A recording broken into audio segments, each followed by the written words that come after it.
नमस्कार, स्वागत है आपका फिर से हमारे भारत समाचार के खास कार्यक्रम में जो आधारित है ब्यूरोक्रेसी और सरकार की तमाम चटपटी खबरों पर। तो चलिए शुरू करते हैं पावर सेंटर।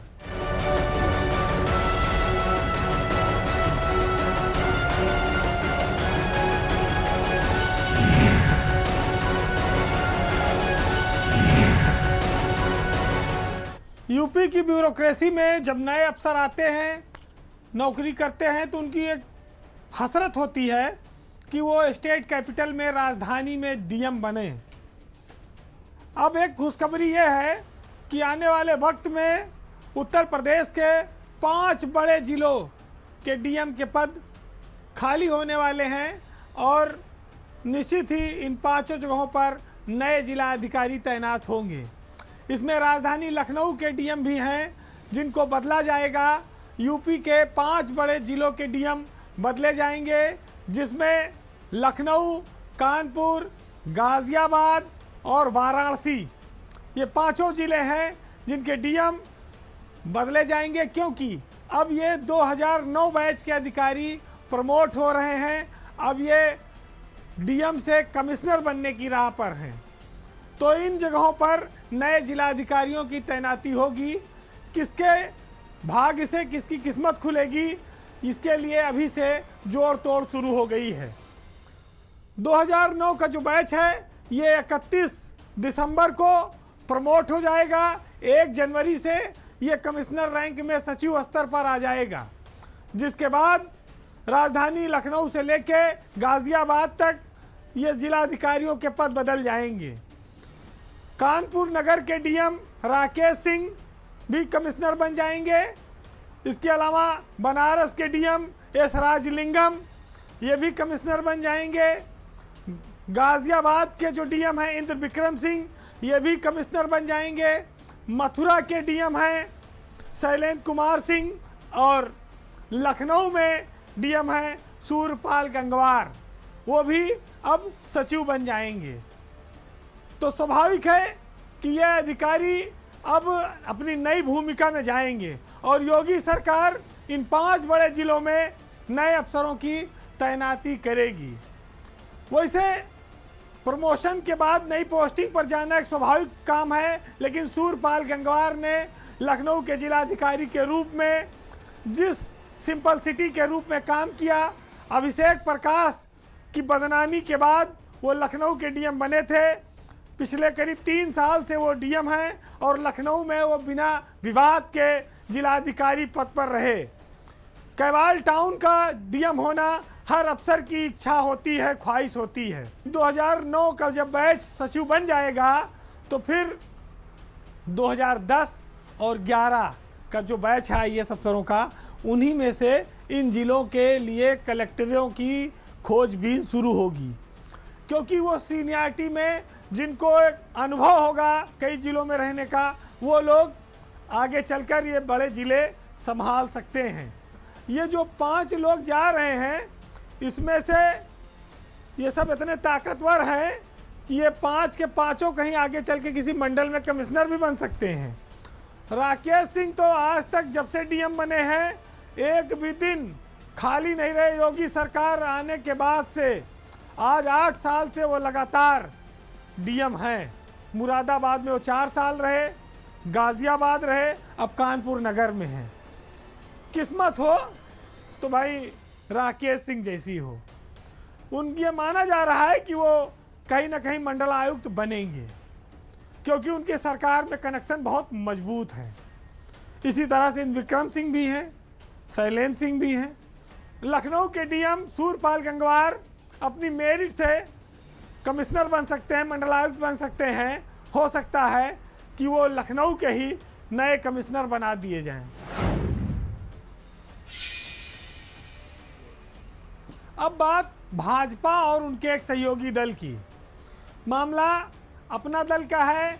अनुप्रिया पटेल जो केंद्र में मंत्री हैं, उनके हस्बैंड, उनके पति आशीष पटेल उत्तर प्रदेश सरकार में मंत्री हैं। अपना दल भाजपा को काफ़ी समय से सपोर्ट करता रहा है, लेकिन यूपी के साथ दिल्ली वाली मंत्री का तालमेल लगता है कुछ गड़बड़ाया हुआ है, क्योंकि जो संवाद हो रहा है वो मीडिया के माध्यम से हो रहा है। अब चूंकि अनुप्रिया पटेल का मिर्ज़ापुर जिला अपना संसदीय क्षेत्र है, वहाँ वो आती रहती हैं। हालांकि यूपी सरकार के कामों में ज़्यादा उनका हस्तक्षेप नहीं है, लेकिन जो क्षेत्र की समस्याएं हैं उसकी वजह से कभी कभी उनकी पीड़ा बाहर आ जाती है। मामला एक लड़की के अपहरण का है मिर्ज़ापुर में, जिसकी एफआईआर न लिखे जाने पर, उसके परिवार वालों की पिटाई करने पर मंत्री अस्पताल पहुंची थी और जहां पर उन्होंने बीजेपी सरकार के जीरो टॉलरेंस पर काफ़ी नाराज़गी जताई है। उनकी नाराज़गी के चलते ही वहां पर फिर मुकदमे लिखे गए और एक क्षत्रिय समाज के लोगों पर बड़े पैमाने पर मुकदमे लिखे गए। पुलिस ने दबाव में मुकदमा लिखा या जो असली में दोषी थे उन पर लिखा, यह स्थिति साफ नहीं हुई है, लेकिन मंत्री की नाराजगी के बाद पुलिस दबाव में जरूर आई। पुलिस की कार्यशैली पर उन्होंने कैमरे के सामने सवाल खड़ा किया, कोई हिचक नहीं दिखाई। उनकी नाराजगी एकदम खुलकर बोल रही थी और इससे साफ हुआ कि वो जिले में अफसरों की कार्यशैली से संतुष्ट नहीं है। लेकिन ये भी साफ हुआ कि उनका जो मामला है, जो उनकी पीड़ा है, जो उनके मन में है, वो प्रदेश सरकार से भी है और लोकसभा चुनाव की कसक भी है। आपको याद होगा कि लोकसभा चुनाव के दौरान अनुप्रिया पटेल के एक बयान से राजा भैया काफ़ी नाराज हो गए थे और क्षत्रिय समाज के वोटों में काफ़ी उबाल आ गया था। उसके बाद से अनुप्रिया पटेल को बैकफुट पर जाना पड़ा, आशीष पटेल को भी बीच में आकर बीच बचाव करना पड़ा। वो तनातनी, वो कसक लगातार जारी है और अनुप्रिया पटेल भी बड़ी मुश्किल से फिर मिर्ज़ापुर में लोकसभा का चुनाव जीत पाई। अखिलेश यादव ने भी ट्वीट करके एक व्यंग्य किया बीजेपी और उनके सहयोगी दलों पर।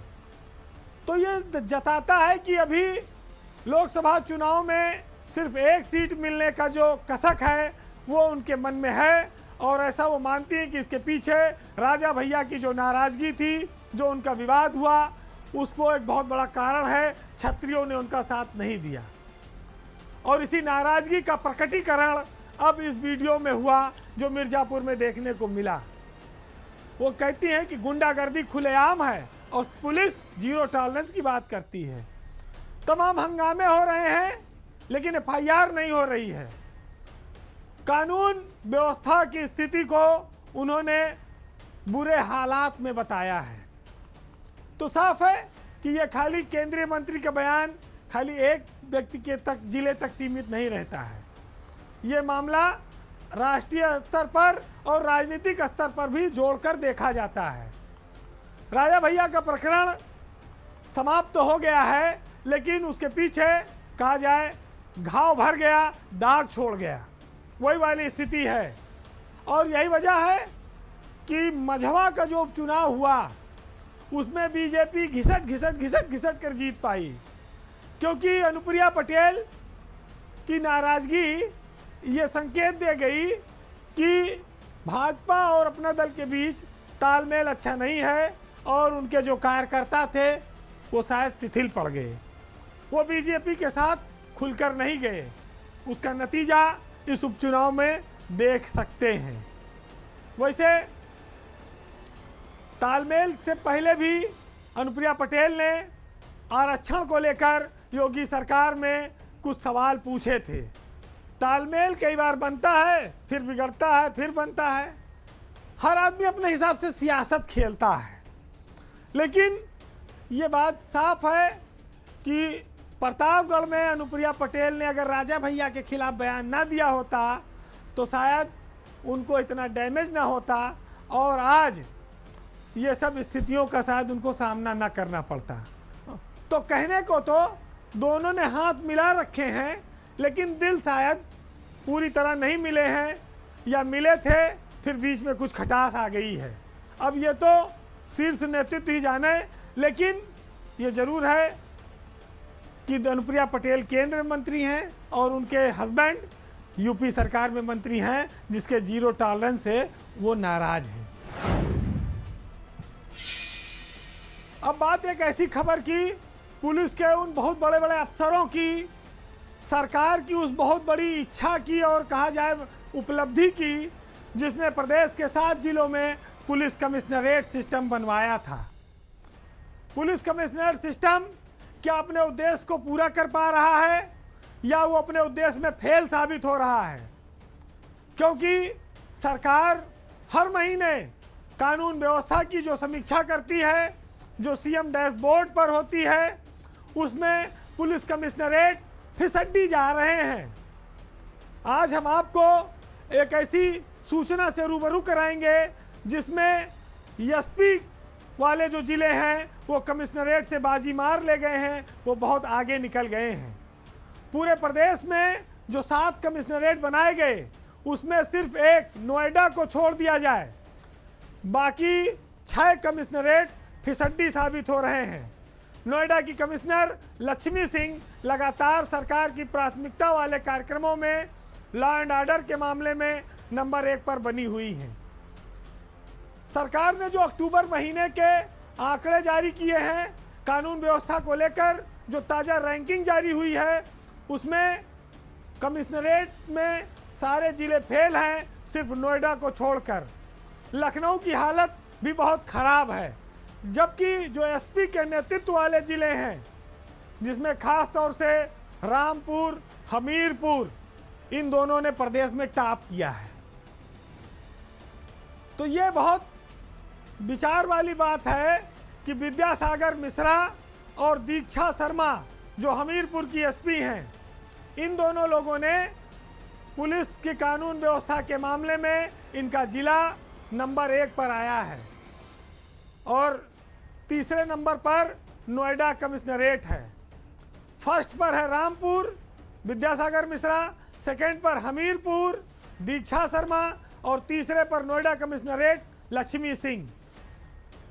इसके बाद 75 जिलों में लखनऊ का जो स्थान है वो 50वां है। तो आप ये देखिए कि अमरेंद्र सिंह सेंगर जो लखनऊ के पुलिस कमिश्नर हैं, एडीजी स्तर के अफसर हैं, स्टेट कैपिटल की राजधानी का वो जिला है, उनके नेतृत्व में लखनऊ कमिश्नरेट पुलिस 50वें नंबर पर खड़ी है 75 जिलों में। तो राजधानी का जो ये सब कमिश्नरेट सिस्टम है, आप इसको धड़ाम भी कह सकते हैं। ये कह सकते हैं कि वो सबसे खराब है स्थिति में पहुंच गया है। जब पुलिस में बात आती है भ्रष्टाचार खत्म करने की, कार्यशैली सुधारने की, शिकायतों के निस्तारण की, तो ये छोटे छोटे जिले बड़े बड़े पुलिस कप्तानों को, कमिश्नरों को, एडीजीज को मात कर देते हैं। आखिर ऐसा क्या है? इन अफसरों के यहाँ शिकायतों में गिरावट कैसे दर्ज की गई है? कैसे ये जनता की समस्याओं का समाधान कर रहे हैं? लखनऊ जैसे जिले की जो पुलिस की रैंकिंग है वो खराब होना ये बेहद चिंता का विषय है, क्योंकि लखनऊ की कानून व्यवस्था से जो छवि बनती है उसी से पूरे प्रदेश का मूल्यांकन होता है, और उसी की रैंकिंग अगर खराब हो जाए तो आप सोचिए कि पूरे प्रदेश की पुलिस व्यवस्था को खराब दृष्टिकोण से देखा जाएगा। लखनऊ तो छोड़ दीजिए, 75 में जो सबसे नीचे जिला आया है उसमें बहराइच की एसपी वृंदा शुक्ला, ये इनका जिला सबसे फिसड्डी है, सबसे नीचे गया है वृंदा शुक्ला का जिला। पीलीभीत के एसपी हैं अविनाश पांडे, प्रयागराज के कमिश्नर हैं तरुण गाबा। ये 3 जिले जो हैं ये योगी सरकार की समीक्षा में सबसे नीचे पाए गए हैं। जो जिले एसपी वाले हैं वो कैसे अच्छा काम कर ले रहे हैं, इस पर मंथन होना चाहिए और सरकार को समीक्षा करनी चाहिए। लक्ष्मी सिंह लगातार अपनी पोजीशन को बरकरार रखे हुए हैं और उनके काम की जो चर्चा है वो अक्सर लखनऊ तक दिखाई पड़ती है, गूंजती रहती है।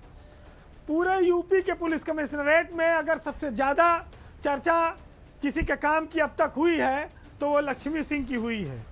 तो वो एक सफल कमिश्नर के तौर पर उत्तर प्रदेश में रैंकिंग में नंबर 1 पर लगातार बनी हुई हैं। दीक्षा शर्मा पहला जिला है एसपी के रूप में, विद्यासागर मिश्रा का रामपुर पहला जिला है एसपी के रूप में, लेकिन इन लोगों ने योगी सरकार की छवि को चमकाने में कोई कसर नहीं रखी है। अनुभव भले नया हो, चार्ज भले नया हो, लेकिन उन्होंने जता दिया कि वो भविष्य में और बड़ी जिम्मेदारी निभा सकते हैं, सरकार की उम्मीदों पर खरा उतर सकते हैं। जनमानस के लिए जो सरकार की इच्छा है कि पुलिस गरीबों की मदद करे, लोगों को इंसाफ दिलाए, उसमें रामपुर के एसपी और हमीरपुर की एसपी ये दोनों और नोएडा की पुलिस कमिश्नर कामयाब अफसरों में हैं। सरकार ने इनके काम की सराहना की है। अब बात एक बहुत रोचक खबर की, ब्यूरोक्रेसी की खबर की और बहुत सीनियर आईएएस अफसरों की, क्योंकि हमारे यहाँ ये चर्चा होती है कि एसीएस और प्रमुख सचिव के लेवल पर अफसर बहुत कम हैं, ऐसे में एक एक अफसर को 3-3, 4-4 चार्ज देना पड़ता है। लेकिन आप इस दूसरे पहलू की तरफ जब देखेंगे तो यूपी में सीनियर आईएएस अफसरों की बहुत बेकदरी का दौर भी इन दिनों चल रहा है। आप ये कह सकते हैं कि आईएएस में एसीएस और प्रमुख सचिव लेवल पर बहुत सारे अफसर ऐसे हैं जो बेहद मायूस हैं, जिनको सरकार ने किनारे लगा दिया है और जो अपने कैरियर के एकदम ढलान पर हैं। कहते हैं कि जैसे आम पक गया है, रिटायरमेंट के करीब हैं, कोई 1 महीने में निपट जाएगा, कोई 5 महीने में, कोई 7 महीने में निपट जाएगा, यानी कि रिटायर हो जाएगा, चला जाएगा। जब से मनोज कुमार सिंह जो 1989 बैच के आईएएस अफसर हैं, उनको सरकार ने वन और पर्यावरण विभाग से हटाया, तब से ये फेहरिस्त थोड़ी सी लंबी हो गई। एक बार ये फिर माहौल बना कि आखिर सीनियर आईएएस अफसरों को रिटायरमेंट के 51 दिन पहले हटा दिया गया, वेटिंग में डाल दिया गया, और पहले से एक लंबी पिछवाड़े फौज लगी हुई है, उसका भी कोई पुरसा हाल नहीं है। तो ये कमी को किस तरह से पूरा किया जा रहा है कि एक आदमी को 5 विभाग और एक आदमी को घर बैठा दो। मनोज कुमार सिंह को हटाए जाने पर इस चर्चा इसलिए आई कि उनके पहले 1991 बैच के एसीएस हैं राजेश कुमार सिंह। राजेश कुमार सिंह को सरकार ने पिछले 3-4 महीने से वेटिंग में डाल रखा है। मामला यह था कि कारागार विभाग के एक मामले में ऊपर वालों की गलती का खामियाजा राजेश सिंह को भोगना पड़ा।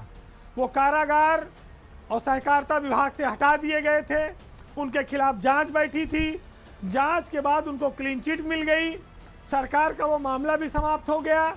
लेकिन राजेश कुमार सिंह को नई तैनाती नहीं मिली, यानी कि उनकी फिर से वापसी नहीं हो पाई। ऊपर से मनोज सिंह आगे बैठा दिए गए।